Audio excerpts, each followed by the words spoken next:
हम सब लोग एक इंतहाई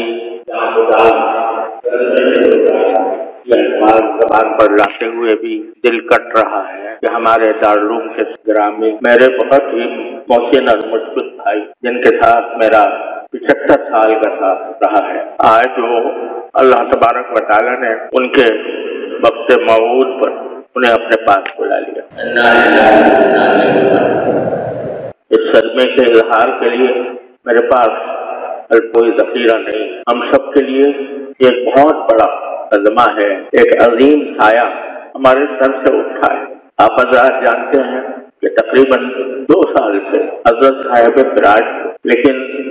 उसी दौरान अल्हम्दुलिल्लाह वो बातें भी करते थे और मजमूई एतबार से कमजोरी के सिवा कोई बड़ा मर्ज नहीं था। अगर बीच में कुछ अमराज पेश आए, ऐसी हालतें भी हुई जिनमें मायूसी के करीब पहुंच गए, लेकिन अल्लाह तबारक व तआला ने अपने फजल करम से उन्हें दोबारा सेहत अता फरमाई और हम अल्लाह ताला के फजल करम के भरोसे पर उनकी इयादत भी करते रहे, उनसे बातें भी होती रहीं और अब कुछ अरसे से उनकी जो रिपोर्टें हैं वो भी बहुत अच्छी आ रही थी। अभी कुछ अरसे पहले तक उनके गुर्दे की तकलीफ बढ़ गई थी, क्रेटिनिन 5 तक पहुंच गया था, जिस पर बाद औक़ात डायलिसिस कराने की ताकीद की जाती है। लेकिन अल्हम्दुलिल्लाह आखिरी रिपोर्ट जो अब आई वो 100% नॉर्मल और 1.3 उनकी क्रेटिनिन की रिपोर्ट आई और भी रिपोर्टें सब अच्छी आ रही और आज उन्होंने बातें भी की और मगरिब के बाद पानी भी मांगा, पानी भी पिया और तमाम हालात तकरीबन नॉर्मल जैसे थे। सिर्फ इतनी बात है कि कमजोरी बेइंतहा थी जिसकी वजह से ग़िज़ा उनको नाक से दी जा रही। लेकिन अचानक मैं ईशा की नमाज की अज़ान के बाद नमाज की तैयारी कर रहा था कि इतने में मुझे वहाँ जो उनके पास उनकी तीमारदारी के लिए माशाअल्लाह दिन रात अपने साथी लगे हुए थे, उनकी तरफ से पैगाम आया कि तबीयत बिगड़ रही। जाकर मैंने देखा तो उनके सांस की रफ्तार, जिसे सैचुरेशन कहते हैं, वो बहुत गिर गई। ऑक्सीजन लगाई गई, पूरी ऑक्सीजन लगाई गई, लेकिन वो किसी तरह काबू में नहीं आ रही थी और गालिब गुमान ये है कि सिर्फ 1 मिनट का फर्क था कि 1 मिनट के अंदर सांस की रफ्तार 0 तक पहुंची और बज़ाहिर ऐसा लगता है कि शायद दिल का हमला हो और उसके नतीजे में सांस की रफ्तार भी नीचे चली गई। थोड़ी देर तक जो तदबीरें डॉक्टरों ने बताई थी, टेलीफोन पर उनसे राब्ता भी था और आ भी रहे थे, उसके मुताबिक तदबीरें भी की जाती रहीं, लेकिन जब वक्त अल्लाह ताला का मुकर्रर किया हुआ आ जाता है तो कोई तदबीर इंसान की काम नहीं करती। ऐसा लगा कि वो हमने जो महसूस किया कि जो अलामतें मॉनिटर पर आ रही थी उनके लिहाज से उनका ब्लड प्रेशर भी गिर गया था और सैचुरेशन भी गिरकर 0 तक पहुंच गई। लेकिन ये उम्मीद भी थी, अल्लाह ताला से आस भी लगाई हुई थी कि जो उनके मालिज हैं वो पहुंचने वाले थे, वो आकर हो सकता है कोई, उन्होंने टेलीफोन पर जो तदबीरें बताई थी वो भी अल्हम्दुलिल्लाह की गई। लेकिन जब वो आए और आकर देखा तो उन्होंने हमें ये खबर दी कि अब अल्लाह ताला ने उनको अपने पास बुलाया। इन्ना लिल्लाहि व इन्ना इलैहि राजिऊन, इन्ना लिल्लाहि व इन्ना इलैहि राजिऊन, इन्ना लिल्लाहि व इन्ना इलैहि राजिऊन। एक बंदे के पास इसके सिवा कोई रास्ता नहीं है कि अल्लाह जल्ल जलालुहु के फैसले पर राजी रहे। दिल में सदमे के तूफान भी हो, रोना भी आ रहा हो, दिल भी बेचैन हो, लेकिन ला नक़ुलु इल्ला मा युर्ज़ी रब्बना, जैसे कि रसूल करीम सल्लल्लाहु अलैहि वसल्लम इरशाद फरमाया। अल्लाह ताला का फैसला है, बरहक है, हर एक इंसान का एक वक्त मुकर्रर है, कोई उससे खाली नहीं, उससे कोई 1 मिनट पहले 1 मिनट पीछे उसको नहीं किया जा सकता। अगर कोई दुनिया की बड़ी से बड़ी कुर्बानी किसी इंसान के सांसों में, उसके दिल के धड़कनों में इजाफा कर सकती तो साहबे कराम रज़ियल्लाहु ताला अन्हुम अजमाइन रसूल करीम सल्लल्लाहु अलैहि वसल्लम के एक सांस के बदले अपनी हजारों जिंदगी निछावर कर देते। लेकिन जब आपका वक्त आ चुका था, अल्लाहुम्मा रफ़ीक़ अल आला आपने फरमाया, तो दुनिया से रुखसत हो गए और कोई बड़ी से बड़ी कुर्बानी भी अल्लाह ताला के इस फैसले को रोक नहीं सकी। आज हमारे साथ,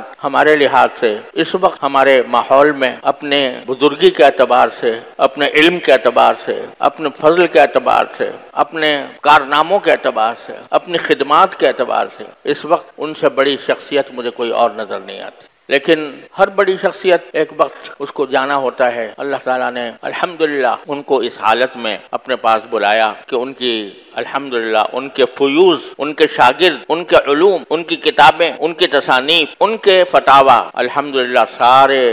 ساری دنیا میں فیض پھیلا رہے ہیں۔ اس لیے جو ہرگز نمیداں کہ دل زندہ شد با عشق، جس کو دل عشق سے، عشق الہی سے معمور ہو، وہ مرتا نہیں ہے۔ اللہ تبارک و تعالیٰ اس کے فیوز کو باقی اور قائم و دائم رکھتے ہیں۔ ہم سب کے لیے اس وقت صدمہ بہت بڑا ہے، لیکن اللہ تعالیٰ کے فیصلے پر راضی ہونا ہی ایک مومن کا نشان ہے۔ اس پر جب بھی صدمہ ہو تو انا للہ و انا الیہ راجعون کثرت سے پڑھنا چاہیے۔ اور میں آپ حضرات سے یہ درخواست کرتا ہوں، سب سے درخواست کرتا ہوں کہ جو وقت ہے اس کو زیادہ سے زیادہ ان کے ایصال ثواب کے لیے خرچ کریں۔ قرآن کریم کی تلاوت کر کے، نفلیں پڑھ کر، ذکر کر کے، تسبیحات کر کے، جس طرح بھی ہو ان کی روح پرفتوح کو ثواب پہنچانے کی کوشش کریں۔ ایک مسئلہ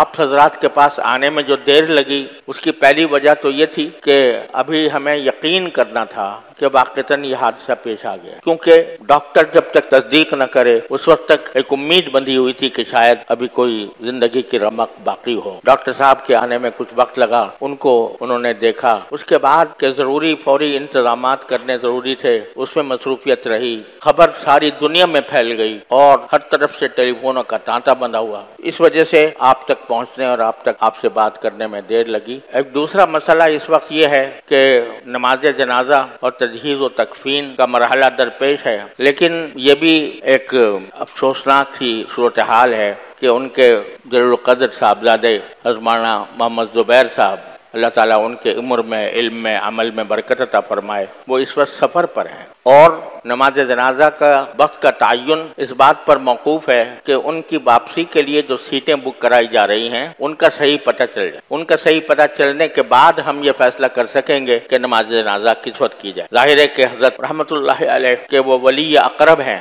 اور انہی سے اجازت لے کر اور انہی کے مشورے پر ہمیں عمل کرنا ہے۔ اس لیے ابھی اس کا انتظار ہے کہ ان کی کون سی پربات سے ان کی سیٹ ہوتی ہے۔ جب وہ صورتحال واضح ہو جائے گی تو انشاءاللہ ہم اعلان کریں گے کہ نماز جنازہ کب ہوگی، اور اس سے پہلے آج رات میں ہی امید ہے کہ انشاءاللہ صورتحال واضح ہو جائے گی تو ہم رات ہی میں بھی اعلان کرنے کی کوشش کریں گے، ورنہ زیادہ سے زیادہ صبح فجر میں اعلان ہو جائے گا۔ اس وقت تک آپ حضرات پرسکون رہیں اور اللہ تعالیٰ سے لو لگائیں، اللہ تبارک و تعالیٰ سے ان کی مغفرت کی، ان کے درجات کی بلندی کی دعائیں کریں اور جتنا ہو سکے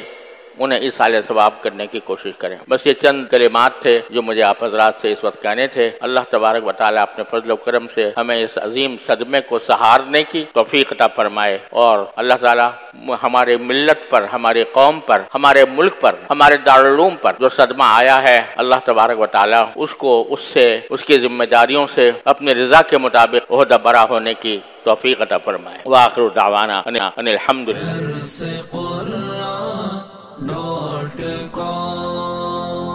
www.darsequran.com